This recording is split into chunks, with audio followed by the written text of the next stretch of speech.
Камино 18 е супер олекотена малка раничка за еднодневни преходи, която е с дишащ гръб и вентилационен канал с олекотени, перфорирани дишащи през рамки, през които да минава въздух по време на движение.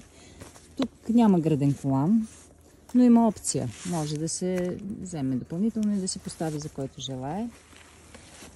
Има няколко джоба, които перфектно организират вещите. Джоб с цип на капака, страничен джоб за бутилка.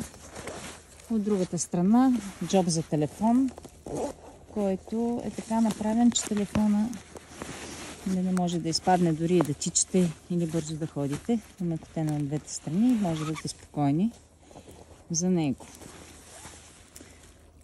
Най-интересното нещо на тази раница и най-удобното, което всички харесваме, е долния вход за бърз достъп, който е с цип и супер бързо се достъпва съдържанието на раницата по време на движение. Може да се вземе набързо нещо от тук. Основният вход е с капак и откопчаващи катарами, които удобно да напълним раницата. Това е един допълнителен дълбок джоб, в който да се поставят шапки, шалчета, неща, които да са под ръка по време на движение. Място за щеки има осигурено. Ако са две щеки, тук с допълнителна лентичка си ги фиксирате. Аз, понеже в момента нося една щека, ето така съм си я фиксирала по-лекотено. Достатъчно сигурно.